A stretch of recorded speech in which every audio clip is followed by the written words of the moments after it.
अस्सलाम वालेकुम दोस्तों, मेरा नाम समीन अहमद और आज हम आपसे बात करने जा रहे हैं एक बुजुर्गान दीन के बारे में जिनका नाम हज़रत शाह तुर्कमान बयाबानी है।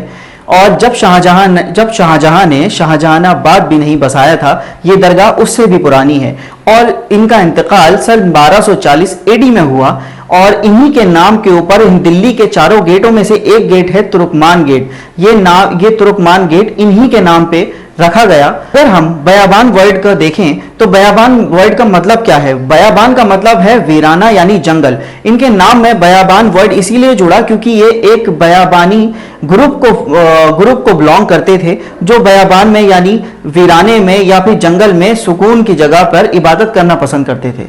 आइए चलते हैं हम हजरत शाह तुर्कमान बयाबानी की दरगाह पर। मैं सैयद आज़म अली निज़ामी सज्जादा नशीन दरगाह हज़रत शाह तुर्कमान बयाबानी सोहरावर्दी रहमतुल्लाह अलैह।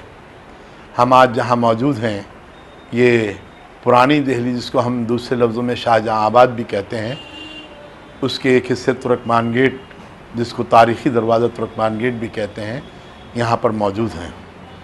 सबसे पहले मैं आपको बताऊँ कि हिंदुस्तान में दरगाहों आस्थानों का एक अजीम व शान सिलसिला है। हिंदुस्तान सूफ़ी संतों की एक अजीम बस्ती है। दुनिया में हम कहीं पर भी जाएं, जो अमन व सुकून और प्यार मोहब्बत हमें हिंदुस्तान की धरती में हासिल होता है, दुनिया के किसी भी हिस्से में हासिल नहीं होता।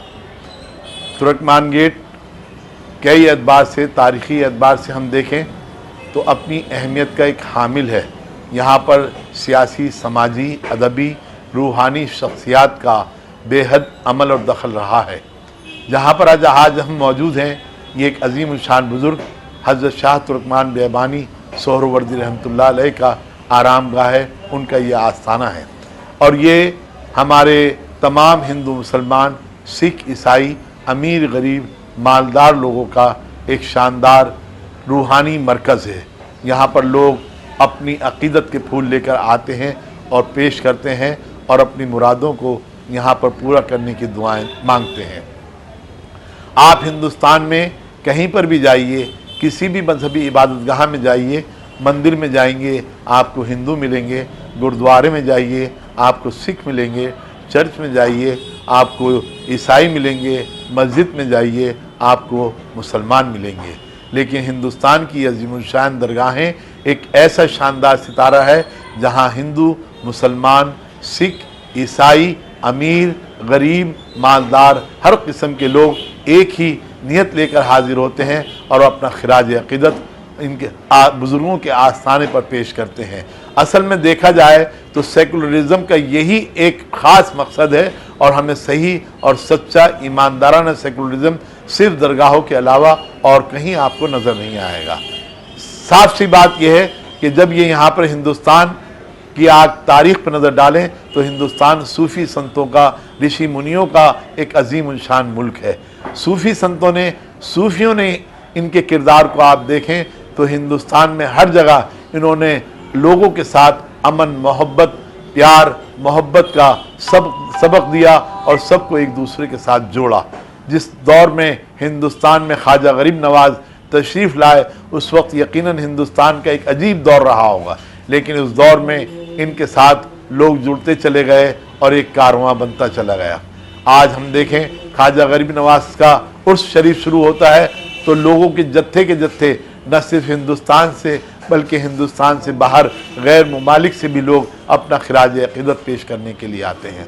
दिल्ली में आप निगाह डालें, ख्वाजा कुतुबुद्दीन मुख्तियार काकी रहमतुल्लाह अलैह, हज़रत ख्वाजा निज़ामुद्दीन औलिया दिल्ली रहमतुल्लाह अलैह, हज़रत शेख नसीरुद्दीन महमूद रोशन चिराग दिल्ली, हज़रत शेख कलीमुल्लाह वली शाह जहांबादी, हज़रत ख्वाजा हरे भरे साहब, हज़रत मजहर जाने जाना ख्वाजा मीरदद, हज़रत शाह वलीउल्लाह मुहद्दिस देलवी, हज़रत शेख अब्दुल हक मुहद्दिस देलवी, ये वो अजीम शान बुज़ुर्ग हैं जिन्होंने न सिर्फ रूहानी काम किया बल्कि अगर आप इनकी शख्सियात पर और इनके किरदार पर और इनकी हयात पर रोशनी डालें तो इन्होंने इल्मी अदबी काम भी बेहद किए हैं। आज इन बुज़ुर्गों के ऊपर न सिर्फ ये कि हिंदुस्तान में बल्कि हिंदुस्तान के बाहर रिसर्च हो रही है, इनके कलाम पर, इनके इल्म पर लोग पीएचडी कर रहे हैं, अपने मकाले लिख रहे हैं, अपनी तमाम थीसिस पेश कर रहे हैं।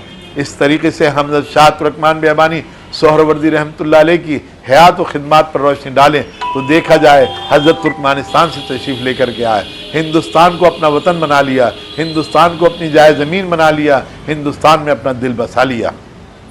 हज़रत के पीर व मुर्शिद हज़रत ख्वाजा शेख शहाबुद्दीन सोहरवर्दी रहमतुल्लाह अलैह बगदाद शरीफ में आराम फरमा है। इसी तरीके से इन बुज़ुर्गों का एक वसीला बनता गया, कारवां बनता गया और हिंदुस्तान को इन्होंने एक अमन, अखुवत, मोहब्बत का पैगाम दिया। हम जब यहाँ पर सालाना उर्स मुबारक का आगाज़ करते हैं तो यहाँ पर कव्वाली करते हैं, सेमिनार करते हैं, तमाम हिंदू मुसलमान हर तबके के लोगों को यहाँ बुलाकर अपनी बात रखने का मौका देते हैं और इन्हीं सूफिया किराम के तर्ज़ कलाम पर लोग अपनी तहरीरें पेश करते हैं, अपना कलाम पेश करते हैं, अपना खिताब पेश करते हैं और लोगों को अपनी तरफ तवज्जो रखते हैं।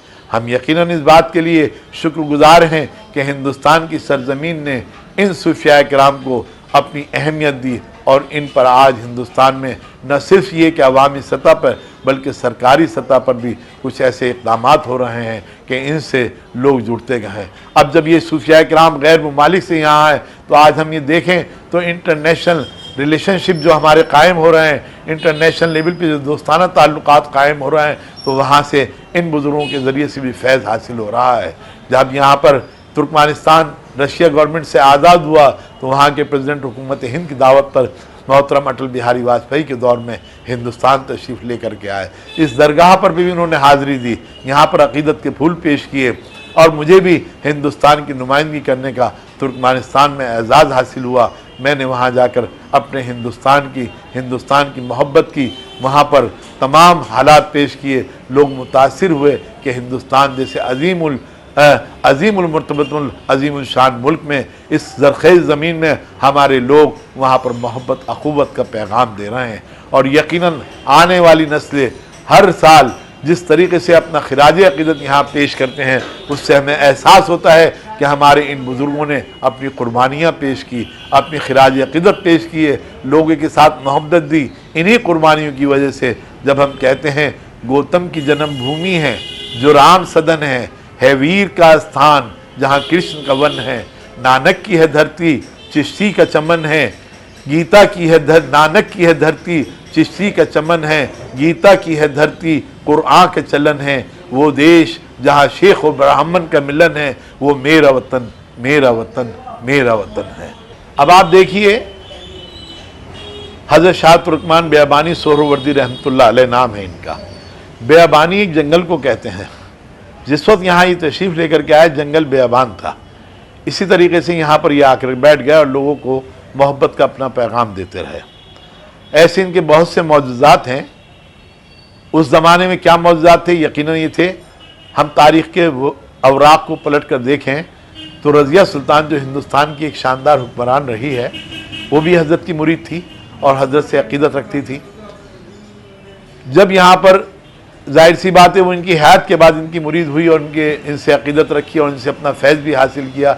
अब यहाँ पर हर बृहस्पतिवार को आम तौर पर लोग हाज़िरी देते हैं और दिन भी लोग यहाँ पर अपनी अक़ीदत के फूल पेश करते हैं। हिंदू अक्सर गैर मुस्लिम हजरात दिवाली पर, होली पर यहाँ पर पहले आकर के अपनी हाज़िरी दर्ज करते हैं, दुआ मांगते हैं, उसके बाद अपने घरों में अपने मामला शुरू करते हैं।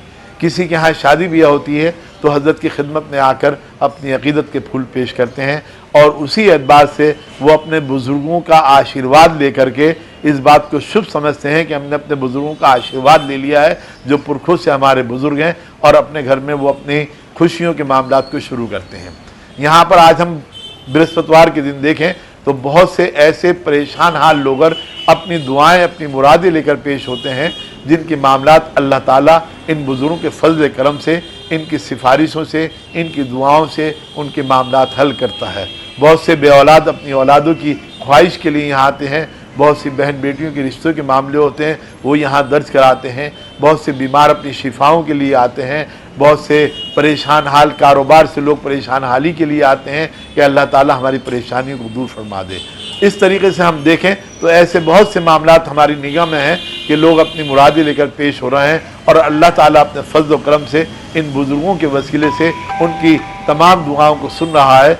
और इन आस्थानों पर जो ये रौनक बरस रही है तो ये अल्लाह ताला का हम पर इनाम व इकराम है।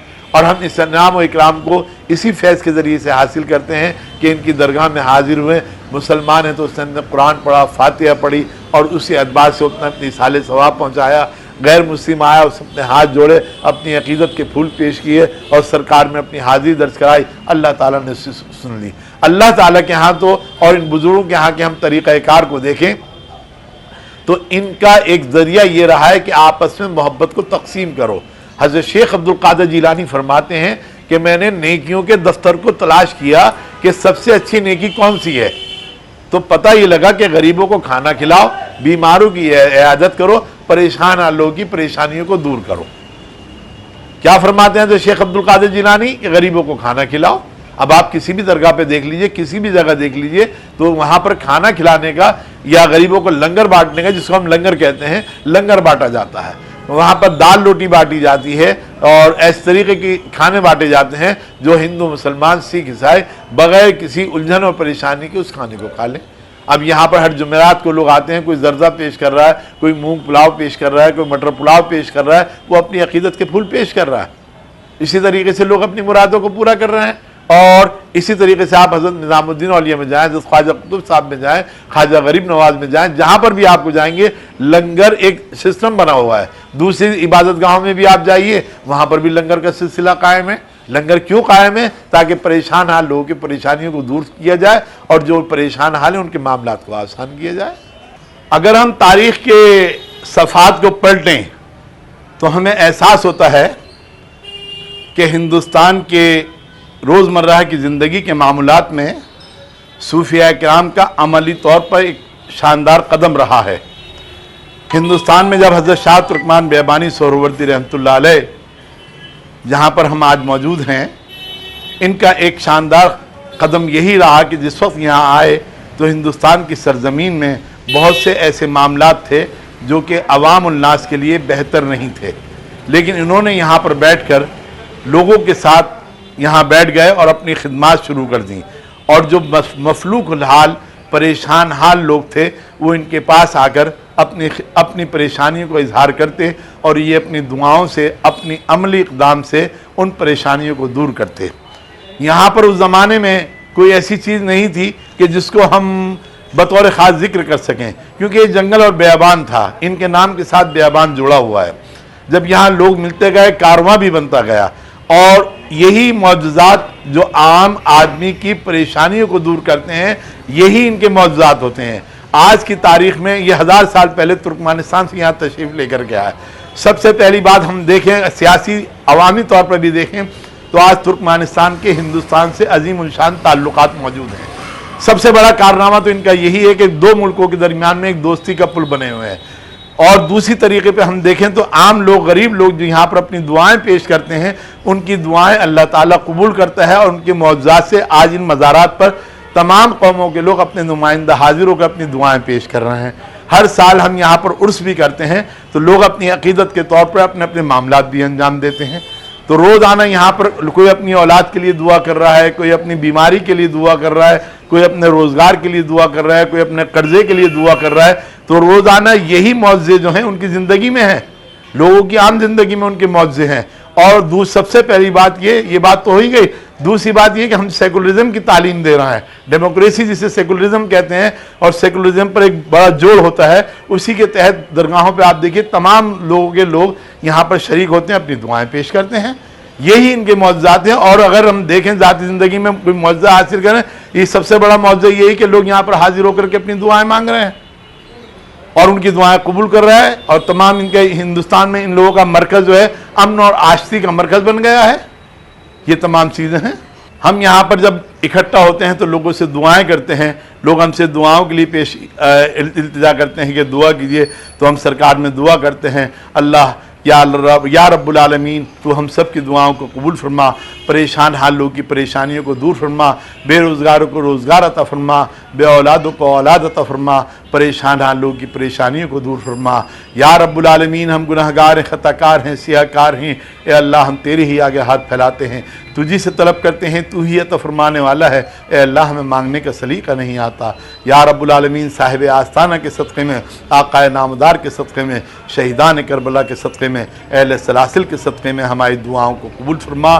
जो ना मांगा हो शामिल हाल अता फरमा। इलाही ताबू वदे खुर्शीद व माही, चराग चिश्तिया, सोहरवर्दिया, फरीदिया, निज़ामिया, साबरिया, कलीमिया, कुदूसिया रोशनाई, बहक़ ला इलाहा इल्लल्लाह मुहम्मदुर रसूलुल्लाह सल्लल्लाहु अलैहि वसल्लम।